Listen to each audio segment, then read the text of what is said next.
Kasus pembunuhan Vina dan Eki di Cirebon bagaikan benang kusut. Satu persatu terpidana kasus tersebut angkat bicara mengenai kejanggalan penyidikan kasus ini di tahun 2016. Tak hanya itu, kuasa hukum keluarga tersangka pelaku yang buron, Peggy Setiawan, berencana akan mengajukan pra-peradilan atas penangkapan Peggy.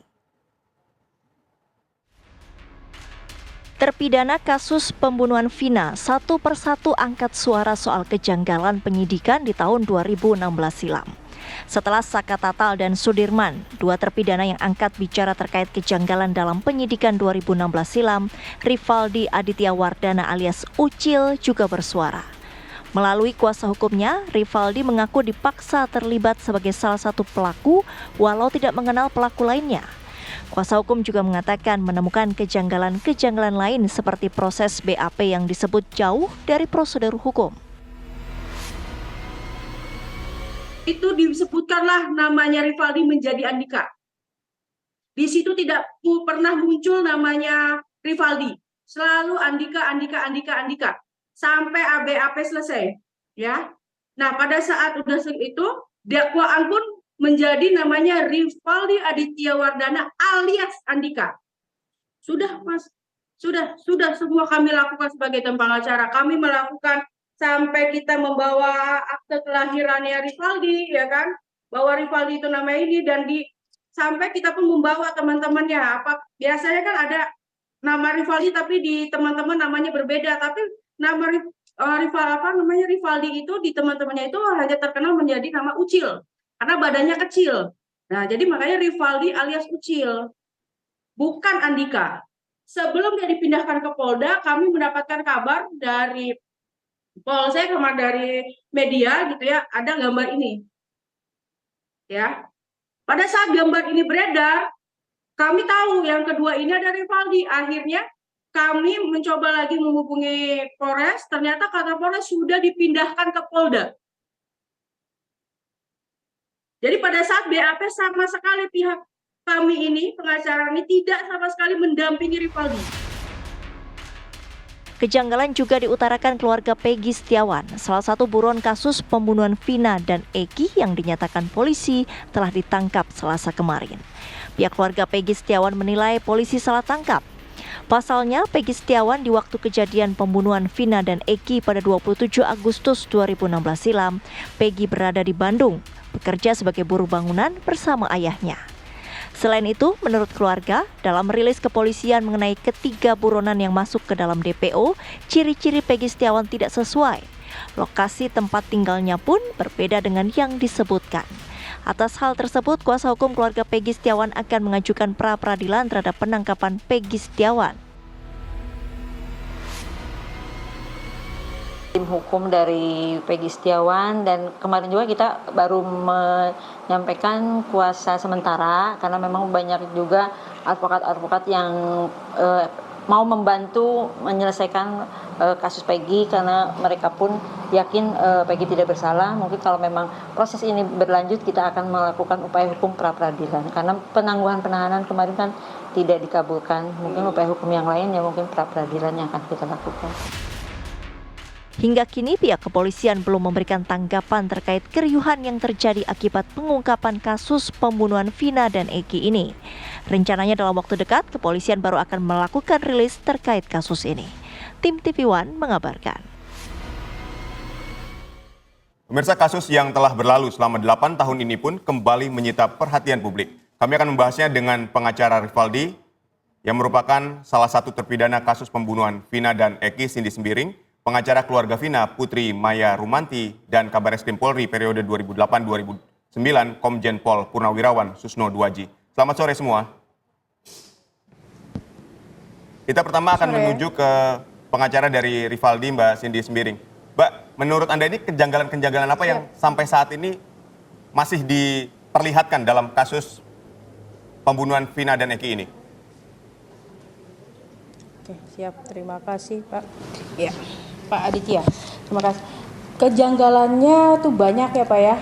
dari mulai awal BAP, penangkapan dan segala macam. Apalagi klien kami ini Rivaldi ini kan ditangkap itu kan bukan berdasarkan atas kasus pembunuhan Vina dan Eki, melainkan kasus yang lain. Dan pada saat penangkapan pun dia sudah ditangkap di awal, sudah ada berada di Polsek Utara Barat, ya kan? Di jam 11 malam dia dipindahkan ke Polres Kota Cirebon tanpa surat administrasi apapun, dan di sana pun dia tidak ada BAP. Pada saat ketujuh tersangka ini ditangkap di jam 5 itu di tanggal 31 Agustus, dipertemukanlah baru 7 tersangka itu dengan yang dianggap Andika, ya kan, yaitu klien kami Rivaldi.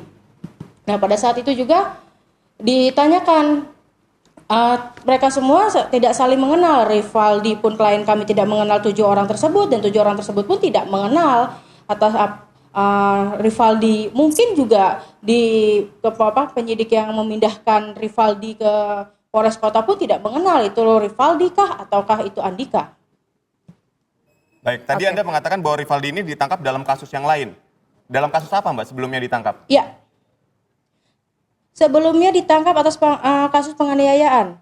Jadi dia berantem sama pacarnya gitu di depan Gerage ya. Di situ ada nasi jamblang gitu. Di situ dia berantem. Berantemnya juga sebenarnya ya kisah asmara biasa. Berantem, cekcok sedikit, mungkin pacarnya ini tidak terima gitu, langsung melaporkan ke Polsek Utara Barat. Udah gitu baru terus dijadikanlah adanya surat perintah penahanan di tanggal 30 Agustus 2016. Ya, Mbak Cindy, ini bagaimana ceritanya akhirnya si Rivaldi ini dianggap jadi Andika? Bagaimana ceritanya? Kan identitasnya berbeda. Ya, benar, baik. Untuk masalah Rivaldi, kenapa bisa ditangkap dan bisa dimasukkan ke dalam kasus Vina dan Eki ini juga kami juga sebenarnya sangat membingungkan ya. Di situ kan semua itu bisa terjadi karena posisinya itu Rivaldi di satu sel kan dengan 7 tersangka tersebut, ya kan.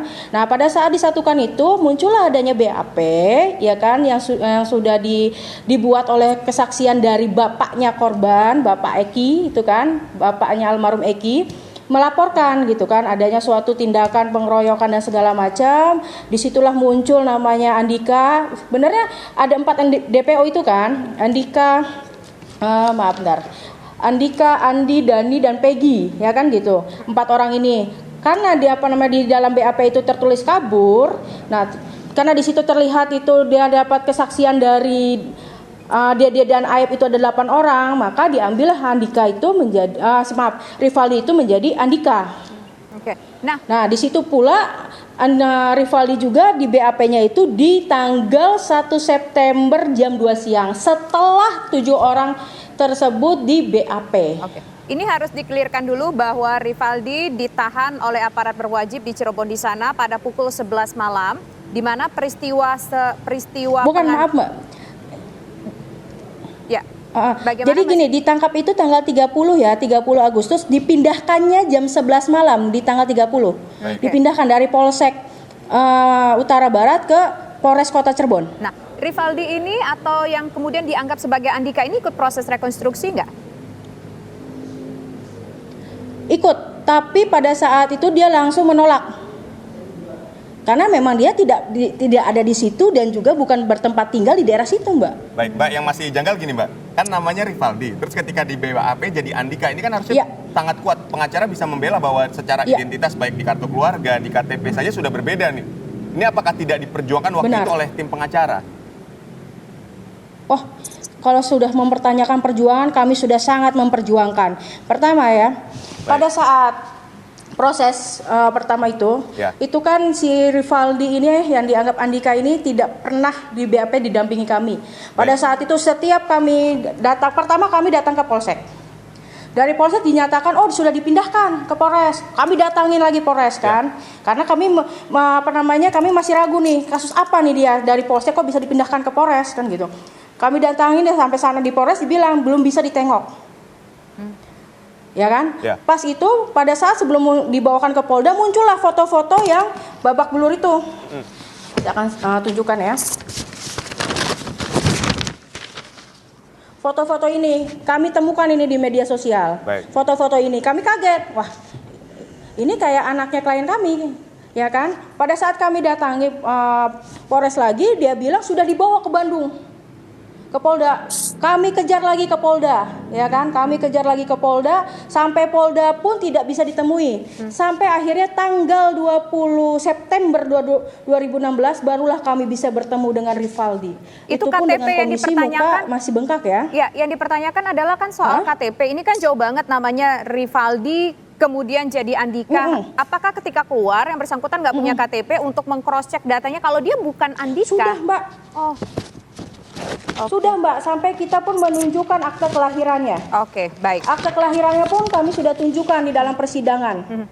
Semuanya sudah kami tunjukkan upaya tetap semua berdalih ke dalam BAP. Tapi di dalam BAP pun berubah pada saat dakwaan. Baik. Karena kami terus berupaya bahwa itu adalah Rivaldi, makanya di dalam dakwaan itu adalah Rivaldi Aditya Wardana alias Andika. Oke. Ya. Baik. Saya Baru di situ dakwaan itu berubah. Kita dapat nah, setelah poinnya Mbak Vina. Dakwaan baru tuntutan dan putusan menjadi Rivaldi Andika hilang. Baik. Mbak Cindy, kita akan menuju ke Pak Susno. Pak Susno, ini menurut dari kuasa hukum terpidana Rivaldi, bahkan nama saja dari Rivaldi bisa dirubah jadi Andika, ini ada kejanggalan sehingga kasus ini jadi kayak benang kusut. Tanggapan Anda seperti apa, Pak Susno? Iya, ini kasus apapun juga ya, kita bela sungkawa dulu ya kepada keluarga korban, kepada korban Vina dan keluarga Iki ya. Kasus ini kita pandang dari dua sisi ya. Sisi pertama, kasus ini paling bagus, paling baik untuk pelajaran. Pelajaran bagi aparat penegak hukum di Indonesia bahwa sistem penegakan hukum atau jalannya penegakan hukum khususnya hukum pidana di Indonesia tidak dalam keadaan baik-baik saja. Baik. Mengapa saya katakan demikian? Kasus yang sudah 8 tahun DPO-nya baru tertangkap. Kemudian yang kedua, yang sudah dihukum mempunyai kekuatan hukum tetap yang 7 orang itu, ditambah lagi yang DPO belum tertangkap, ini mengatakan bahwa mereka bukan pelakunya, menolak, salah nama dan sebagainya. Mengapa terjadi demikian? Terjadi demikian karena profesionalisme yang kurang dalam penyidikan ini. Selalu kita dengungkan bahwa penyidikan kriminal adalah dengan scientific crime investigation. Di sini kelihatannya jauh dari itu. Kemudian juga dikatakan harus menjunjung tinggi hak asasi manusia. Dalam hukum acara pidana Indonesia yang baru, undang-undang hukum pidana kita, hukum acara pidana kita, bahwa HAM itu dijunjung tinggi. Itu harus diutamakan. Kalau itu terlaksana semua, maka tidak akan terjadi kekacauan seperti ini. Salah nama, kemudian mengingkari dalam bukan sebagai pelaku, pembuktian yang tidak jelas, pembuktian dengan mengutamakan pengakuan. Nah, mengapa saya katakan demikian? Karena dari awal ini kita harus berbesar hati semua ya. Seandainya dilakukan sesuai dengan scientific crime investigation penyidikannya, kita tidak akan bingung ini apakah kecelakaan lalu lintas, apakah ini pembunuhan, kemudian pembunuhan disertai dengan perkosaan. Nah, ini paling sebenarnya gampang buktikannya. Manakala sejak awal dilakukan laboratorium atau tes DNA terhadap sperma yang ada di tubuh korban wanita, karena itu disangka diadakan perkosaan, maka semua itu bisa diidentifikasi. Sperma itu milik siapa? Kalau itu spermanya yang bicara, oh milik si A, si B, si C, maka si A, B, C ini tidak bisa menolak, dialah pelakunya. Nah, dari si pelaku yang tidak bisa mengelak ini baru ditanya siapa temanmu. Nah, dia akan nyebut teman yang lain. Nah, kemudian juga dalam DPO. Nah, DPO sekarang kan ada nama Peggy, ada nama Egy.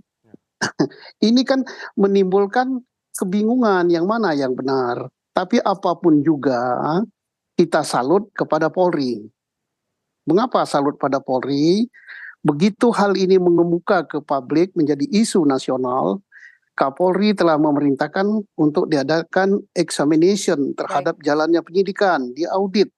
Apakah penyidikan ini telah sesuai prosedur? Apakah penyidikan ini menjunjung tinggi hak asasi manusia? Atau ada kesalahan atau ada apa? Baik. Sehingga bisa diadakan perbaikan. Oke, Dan baik. satu lagi saya tambahkan, kita mohon pihak kejaksaan mengadakan eksaminasi juga, pihak pengadilan mengadakan eksaminasi juga. Kalau seandainya ada kesalahan penyidikan, mestinya di tingkat kejaksaan perkara ini ditolak. Demikian juga seandainya lolos di kejaksaan, level pengadilan tingkat pertama perkara ini dibebaskan. Dan sampai ke pengadilan tinggi juga harus dibebaskan, lolos juga di pengadilan tinggi, mestinya di Mahkamah Agung juga dibebaskan. Tapi ternyata tidak. Oke, Nah ini baik. berarti ada sistem yang sakit. Kalau seandainya saya katakan lagi ulangi, seandainya ini penyidikan tidak benar, tersangkanya salah, kok bisa lolos? Kalau bisa lolos berarti sistem peradilan kita tidak benar. Oke, baik. Nanti kita juga akan berbincang dengan pengacara dari keluarga Vina, namun usai jeda berikut pemirsa, kami kembali sesaat lagi. Pemirsa, saat ini kami juga sudah terhubung dengan Putri Maya Rumanti, selaku kuasa hukum dari keluarga Vina. Mbak Putri, kalau kita melihat akhir-akhir ini semakin seperti benang kusut. Ada pernyataan bahwa ada istilah salah tangkap lah yang terjadi, ada yang meragukan bahwa Peggy ini adalah Egy, yang merupakan DPO sebenarnya dicari. Kemudian apalagi tadi kita mendengar bahwa Rivaldi ini yang dituduhkan menjadi Andika ternyata identitasnya bukanlah Andika dan tidak mengenal dengan para terpidana yang lainnya. Bagaimana pihak keluarga menanggapi soal hal ini? Iya Mbak, jadi karena ini sudah banyak isu-isu bertaburan lah ya. Apalagi teori konspirasi ini sudah luar biasa gitu kan. Aduh, menyebarnya udah nggak karuan gitu. Pada prinsipnya pihak keluarga ini kan hanya mengikuti hasil yang sudah diberikan dari kepolisian, kejaksaan dan pengadilan, ya. Jadi terhadap proses persidangan, proses pemeriksaan itu keluarga sama sekali tidak mengetahui dan itu semua sudah diserahkan kepada Pak Rudiana selaku orang tua Eki, begitu. Jadi kita tidak ambil pusing perihal itu ya Mbak. Tidak ambil pusing perihal itu karena sekarang fokusnya adalah kami mencari 3 orang DPO itu saja Mbak, meminta kepastian hukumnya, begitu. Tapi kalau seandainya ternyata dari 7 ataupun 8 yang sudah diamankan ini ternyata bukanlah orang yang sebenarnya melakukan penganiayaan dan juga pembunuhan terhadap korban, bagaimana pihak keluarga melihat ini? Kalau ternyata seandainya, dalam tanda kutip seandainya. Ya seluruhnya, maksudnya seluruhnya itu bukan pelaku, begitu? Beberapa di antara mereka seandainya bukan bagian dari pelaku. Ya kalau begitu kepolisian tidak dengan jeli meneliti melakukan pemeriksaan kepada para terpidana. Kenapa kok bisa sampai salah? Tentunya kan itu ada alat bukti Mbak, ada petunjuk. Tapi kami tidak meyakini itu sih. Menurut kami sangat sulit untuk menercanya itu Mbak, bagaimana kalau itu bisa salah gitu. Apalagi 8 orang lah, ibaratnya 8 orang. Kan itu ada tiga lembaga yang melewati proses tersebut Mbak. Jadi sampai ini, iya. Ya, jadi sampai saat ini keluarga masih meyakini bahwa para terpidana ini adalah yang melakukan pembunuhan terhadap Vina dan Eki? Iya, masih yakin kami. Oke. Mbak, ini ada di sini Mbak Cindy Sembiring, kuasa hukum dari Rivaldi, yang disebutkan namanya alias Andika, yang bersangkutan mengatakan bahwa tidak mengenal dengan korban, tidak mengenal pula dengan para terpidana lainnya, dan juga identitas dirinya itu berbeda. Ia berada di tempat yang salah, kemudian merasa menjadi bagian dari pihak yang menjadi terpidana tersebut, begitu. Bagaimana Anda merespons soal ini? Karena KTP-nya berbeda, identitasnya berbeda. Silakan Mbak Putri. Ya, tentunya jika ada kesalahan dalam proses penyelidikan, saat itu tentunya ada upaya-upaya yang dilakukan oleh kuasa hukum dong Mbak. Kalau sampai itu tidak dilakukan pembelaan terhadap proses tersebut, ya yang salah kuasa hukumnya dong. Kenapa tidak melakukan pembelaan pada kliennya? Kalau memang dia bukan pelakunya, ada upaya-upaya yang harus dilakukan, ada prapit, itu kan harus bisa dilakukan Mbak. Nah ini kan kami tidak bisa berkomentar banyak, Mbak, karena kami tidak tahu saat itu bagaimana prosesnya. Baik, Mbak Vina, seluruh upaya ini menurut dari pengacara Rivaldi sendiri, Mbak Cindy sendiri juga menyatakan bahwa seluruh upaya sudah dilakukan, tapi tetap bahwa kliennya ditetapkan menjadi terpidana pembunuhan di kasus Vina dan Eki ini. Anda menilainya seperti apa?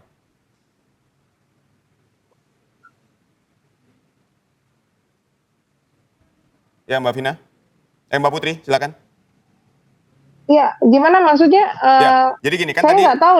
gini, ini masalah upaya, Anda tadi menyinggung sedikit masalah upaya yang dilakukan oleh pengacara dari Rivaldi sehingga ada salah tangkap gitu. Nah, sedangkan tadi Mbak Cindy Sembiring menyatakan bahwa segala upaya sudah kami lakukan, tapi tetap kliennya ini ditetapkan sebagai terpidana dalam kasus ini.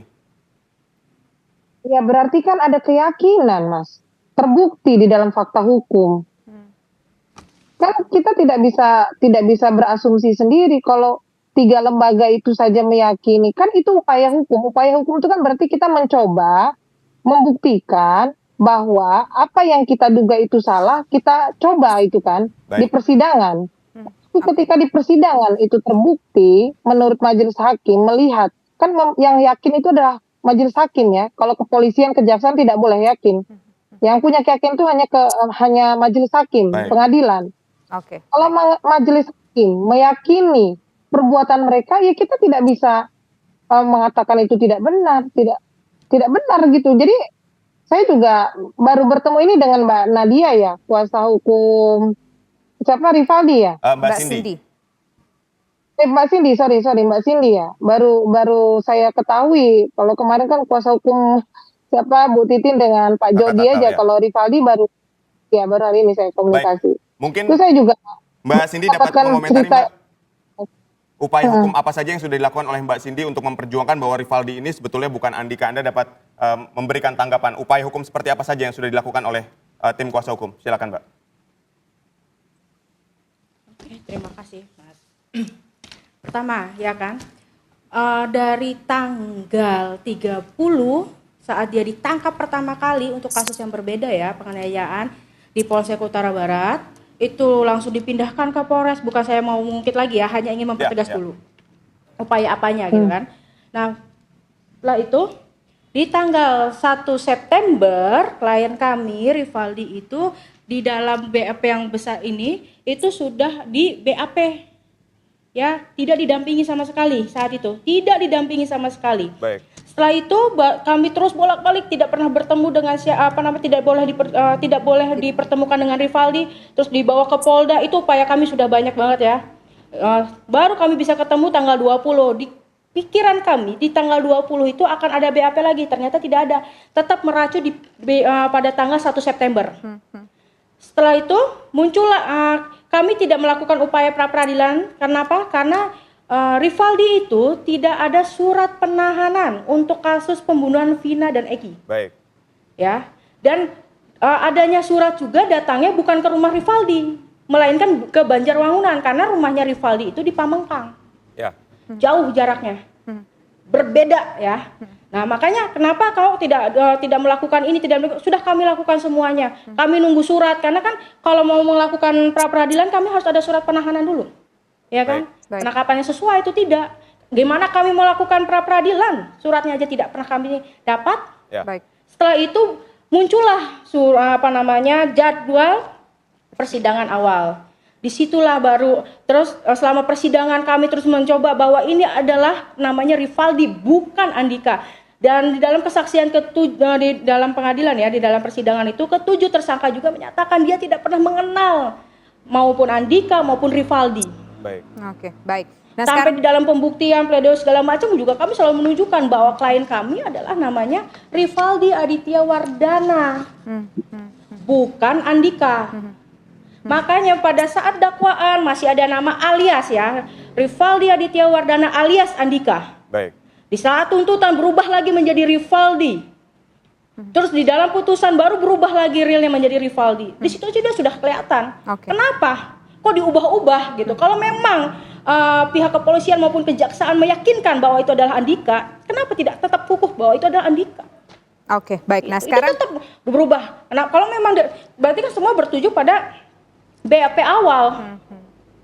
Oke, Karena baik. di BAP Rivaldi itu tidak pernah menandatangani juga ya. Karena Rivaldi beranggapan dia bukan pelakunya. Baik. Baik, artinya upaya Dan hukum dia memang juga sudah tidak dilakukan. mengenal 7 Baik. orang tersangka. Oke, baik. Sekarang saya ingin Udah menuju banyak ke yang kami Pak Susno. lakukan. Baik, sudah banyak hal yang dilakukan oleh kuasa Iya. hukum dari Rivaldi ataupun juga alias Andika ini. Tapi kalau kita melihat wajar rasanya mungkin di luar sana ada orang yang mengatakan ada kejanggalan karena dari apa yang disampaikan oleh Mbak Cindy tadi meskipun sudah upaya hukum dilakukan kemudian juga ada informasi-informasi yang sumir juga di luar sana. Pak Susno tadi mengatakan untuk menyelesaikan persoalan ini salah satu prosedurnya adalah melakukan scientific identification. Tapi kan sekarang sudah tidak mungkin lagi untuk melakukan katakanlah mencari siapa pemilik sperma kalau memang kejadian ada ruda paksa di sana. Karena kalau dari sana ketahuan ada yang pelaku ruda paksa bisa ketahuan siapa Iya. saja orangnya di Iya. antara hal tersebut. Lantas apa yang bisa dilakukan Pak? Apakah dilakukan lagi kasus ini dibuka Oke. ulang lagi, tersangkanya dicari ulang lagi, ditelusuri lebih ulang lagi? Apakah itu memungkinkan dengan scientific identification tadi? Apakah ada celahnya Pak Susno? Oke, yang saya katakan scientific identification, jadi scientific crime identification itu adalah untuk awal. Ya. Satu untuk awal, kedua untuk menyidik tersangka yang baru ditangkap supaya tidak terjadi kesalahan. Yang kedua, jalan keluar untuk yang sudah dijatuhi vonis, ada yang sudah keluar, ada yang masih di dalam karena seumur hidup. Betul. Jalan keluarnya masih ada satu pintu, pintunya adalah pintu peninjauan kembali. Nah, mudah-mudahan pengacara yang mengajukan peninjauan kembali, dia bisa buktikan bahwa ada novum, ya, ada bukti baru yang menunjukkan bahwa bukan mereka pelakunya. Nah, contoh tadi bahwa Rivaldi bukan Andika. Ya. Buktikan dengan petunjuk, bawa rapotnya, bawa temannya di SD, bawa siapapun, orang sekampung dan semua, pernah nggak dia namanya itu. Kedua, ya temannya yang katanya ini kan melakukan kejahatan secara bersama-sama kan. Kalau secara bersama-sama dan tentunya mereka satu geng, Ya. akrab dia, kenal namanya, kenal nama parapan atau aliasnya. Lah kalau bukan dia Andika ya mohon aparat penegak hukum ya sadarlah bahwa bukan itu. Dan itu saya katakan tadi ini pelajaran yang bagus untuk aparat penegak hukum karena ini sudah terlanjur menjadi putusan yang berkekuatan hukum tetap. Ya, satu pintu lagi adalah peninjauan kembali. Dan di samping itu kita kan perlu perbaikan karena hal serupa bisa terjadi pada diri kita, bisa terjadi pada anak kita, istri kita, saudara kita. Hukum di Indonesia ini harus diperbaiki. Baik. Mari kita jangan terlalu menjunjung. Wah ini udah pasti benar. Karena sudah melalui 3 lembaga, 4 lembaga benar. Kan ada kasus Sengkon dan Karta kan, Ya. yang salah hukum. Itu sudah melalui polisi, jaksa, hakim. Kan ternyata bukan Sengkon dan Karta pelakunya. Jadi selama ini dilakukan oleh manusia, tidak nutup kemungkinan ada kesalahan. Tapi saya tidak mengatakan bahwa ini salah. Ya. Harus dibuktikan secara hukum bahwa proses ini salah. Itu harus dibuktikan secara hukum. Ya, oke. Baik, artinya ada upaya peninjauan kembali yang dapat dilakukan oleh Ada, kuasa hukum dari ada. tim pengacara. Pak Para Susno, tersangka. Ya, oke. Pak Susno, berikutnya adalah ketika misalnya kita melihat bahwa di situ surat penahanan tidak diada, makanya pengacara tidak dapat melakukan pra-peradilan. Kemudian saat BAP tidak ada pendampingan dari kuasa hukum. Anda melihat ini seperti apa, Pak? Saya tidak mengatakan itu benar ya. Seandainya apa yang dikatakan oleh pengacara atau advokat Rivaldi tadi benar ya. Mohon saya ulangi lagi. Seandainya itu benar, maka penyidikannya ya sudah batal demi hukum karena ancaman hukuman daripada perkara ini di atas 5 tahun ya, bahkan bisa diancam hukuman mati. Makanya dijatuhi hukuman seumur hidup. Itu tidak boleh. Harus didampingi oleh pengacara. Begitu dilakukan penyidikan. Baik. Sama dengan sekarang yang tersangka DPO yang sudah ditangkap. Ya siapa namanya?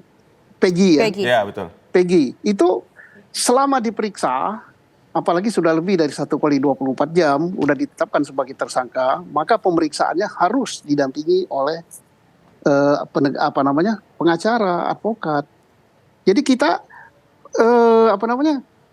ada gium yang menyatakan bahwa kita lebih bagus membebaskan 1.000 orang yang bersalah daripada kita menghukum 1 orang yang tidak bersalah. Itu harus dipedomani betul oleh aparat penegak hukum. Ya. Oke, baik. Sekarang saya ingin menuju ke Mbak Putri. Mbak Putri, ini kan sudah ditangkap 1 buronan atas nama Peggy. Apakah keluarga sudah merasa cukup di sini meskipun di luar sana ada yang menduga-duga kayaknya Peggy ini bukan. Meskipun kita percaya dengan apa yang dilakukan oleh aparat berwajib bahwa sudah dilakukan dengan sesuai dengan prosedur. Apakah merasa sudah cukup, sudah ditangkap Peggy atau masih berharap ada pihak lain juga yang segera harus diamankan? Dijawabnya sesaat lagi. Usai jeda berikut kami kembali. Tetaplah bersama kami. Saya ingin ke Mbak Putri. Mbak Putri, dengan ditangkapnya si Peggy, apakah ini sudah merasa cukup atau ada pihak lain yang juga harus segera ditangkap dan diadili? Ya tentunya belum cukup Mbak, karena kan ada 3 orang DPO, dugaannya kan ada 3 orang DPO, ya berarti kita masih menunggu 2 orang lagi yang harusnya bisa tertangkap. Tapi ini kan kita tidak tahu apakah memang 2 orang ini ada atau hanya nama atau bagaimana, kita juga belum tahu. Pada intinya kami menunggu semua hasil pemeriksaan dari kepolisian dan menunggu rilis yang akan diberikan dari Polda Jabar. Baik, jadi sampai saat ini belum ada sama sekali ya Mbak perkembangan mengenai 2 DPO lagi yang masih dicari. Ini pihak kuasa hukum belum mendapatkan informasi ya? Belum Mas, belum. Mbak, ini statement Mbak cukup menarik ya. Cukup menarik bahwa ya kita nggak tahu apakah memang sebetulnya ada 2 orang atau tidak begitu yang tengah dicari. Nah, dari keyakinan kuasa hukum dan pihak keluarga sendiri seperti apa? Apakah memang merasa pengen harus ada yang ditangkap tapi juga nggak yakin nih masih ada lagi atau enggak sebenarnya? Atau gimana Mbak Putri? Iya, jadi kan kita ini membaca dari isi BAP yang ada dengan kita pelajari Mbak. Namun kan memang ada sedikit kejanggalan juga yang kami baca. Perihal nama, Andika, terus Rivaldi dan lain sebagainya lah yang kita pertanyakan. Namun saat diterbitkan DPO, ternyata alamatnya sama 3 orang tersebut, kurang lebih 1 desa. Tapi kan ketika ditangkap kan beda alamat ternyata. Nah ini yang kami masih menjadi ragu-ragu, jangan sampai perkara ini sumir Mbak. Jadi kalaupun memang ada saat itu 3 DPO yang belum diduga yang belum tertangkap, ya segera lakukan pencarian. Baik. Gitu. Kalau memang hasil pemeriksaan itu 2 orang itu tidak ada, ya jangan ditambah-tambah. Akhirnya jangan membuat pusing masyarakat juga gitu. Kita menunggu lagi gitu kan. Kita kan butuh kepastian hukum, Mbak. Baik, jadi kejanggalan itu juga dirasakan ya dari pihak kuasa hukum keluarga Vina sendiri ya?